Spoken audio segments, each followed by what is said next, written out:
Yo me encuentro ya aquí muy bien acompañada, cumpliendo con las medidas de seguridad establecidas, gracias. Con el doctor en ciencias Javier Pérez Capdevila, porque él nos trae un poco nuevamente una reflexión de lo que sucede desde el punto de vista matemático. ¿Sucede o no el pico? Las personas se preguntan si fue que la matemática se equivocó o se equivocó el modelo cubano ofrecido en la mesa redonda o incluso el que dialogamos al respecto en otros espacios informativos. Bueno, realmente esas opiniones también me han llegado a mí y hoy vamos a tratar de aclararlas, ¿no? Ya en una ocasión hablamos del pico y dijimos que se podían producir varios picos. Primero, se producen los picos en la serie de datos diarios. Como observamos aquí, he traído hoy un pico y es el pico del 74 famoso, que es un valor sencillamente aberrante o anómalo. Des en cuenta en el gráfico que el comportamiento que tiene la serie es un comportamiento muy parejo por debajo de los 40 casos. Sin embargo, de repente se dispara a 74 cuando los dos extremos de la serie, estoy tomando 7 días y en el medio el 74, son el 30 y el 17, que tienen una diferencia de 13 casos solamente. Si tomáramos al mayor y al menor como quieran, no llegaríamos a una diferencia de 30 o 40 puntos, como es el caso del 74, que se aleja muchísimo de todos los valores. Este pico no es propiamente un pico matemático.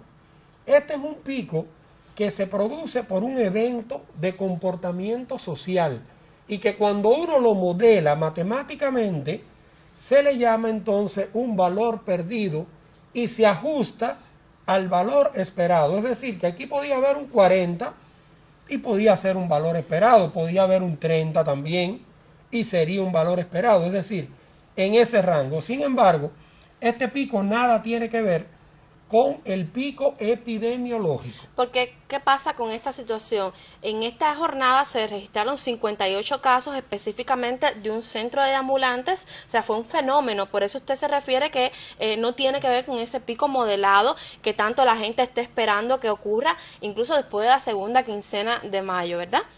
Bueno, hasta donde están las noticias, se ha hablado casi siempre de la primera quincena, nosotros vamos a verlo un poquito más adelante.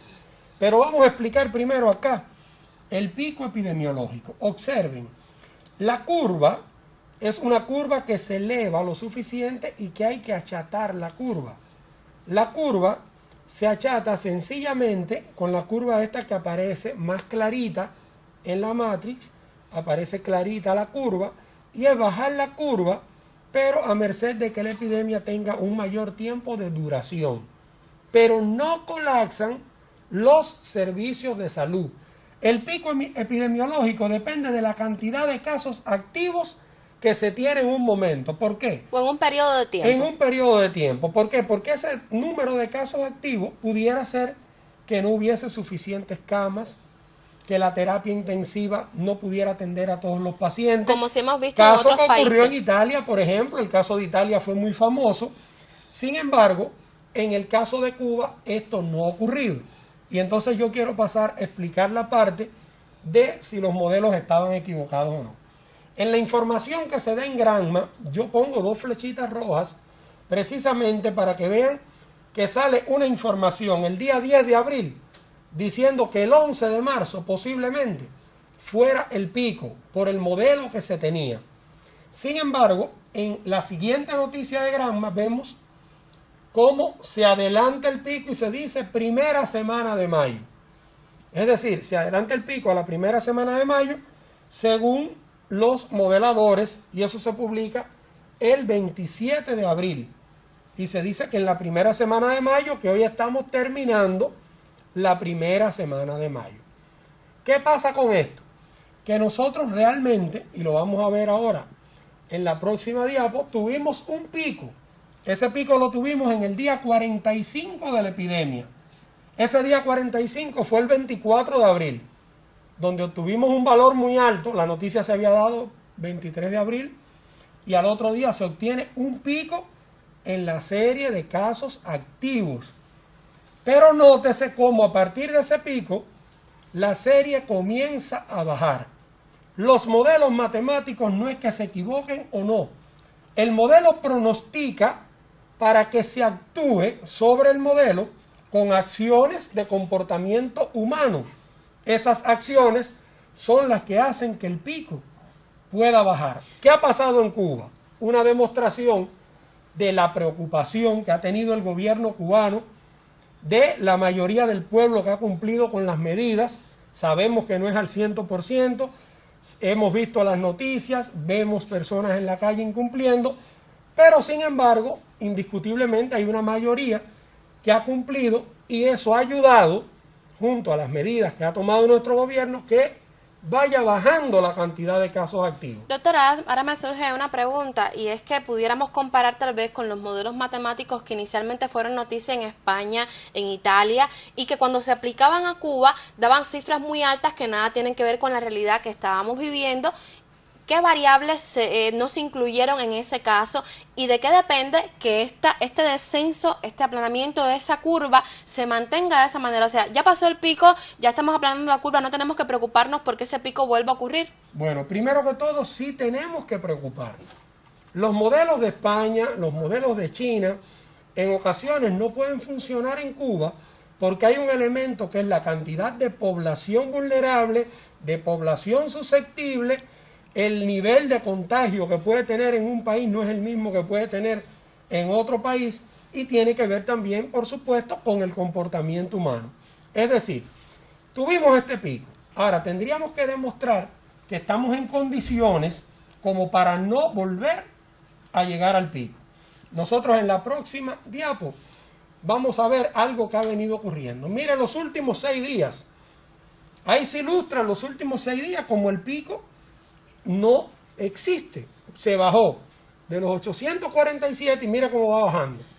Estamos en este momento en 623. Si fuéramos a hacer una interpretación tal vez de esa gráfica, pudiéramos decir que estamos logrando aplanar esa curva. Exactamente. Pero que depende mucho del comportamiento humano, de la responsabilidad y la cívica, de interpretar estas cifras, de alegrarse, pero también de ser consecuente, ¿verdad? Exactamente, porque es un momento además muy peligroso. Un momento muy peligroso, ¿por qué?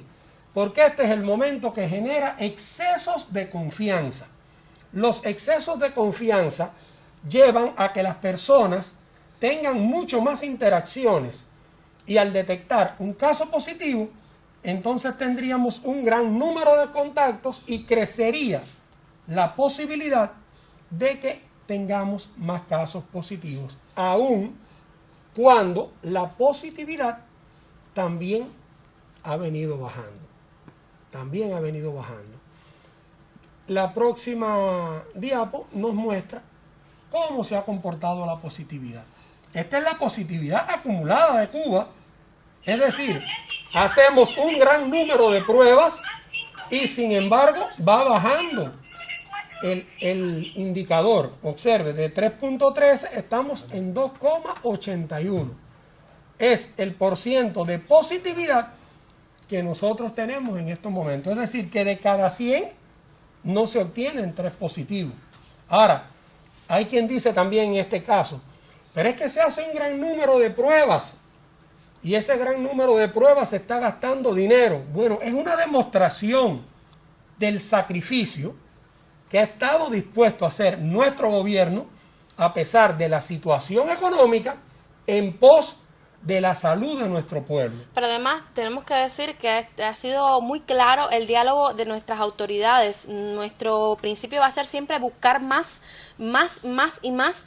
Incluso el doctor Durán refería a la posibilidad de hacer estudios, aplicar test rápidos cuando estuviera la disponibilidad de los mismos en comunidades, tanto cerradas como en comunidades más abiertas que pudieran ser grupos vulnerables para encontrar si existen casos asintomáticos y frenar el nivel de contagio. Yo le propongo, doctor, nos quedan aún algunas diapositivas por mostrar o pudiéramos hacer una pausa. Aquí podemos hacer una pausa porque de ahí pasaríamos a analizar la situación de nuestra provincia. ¿Cómo no?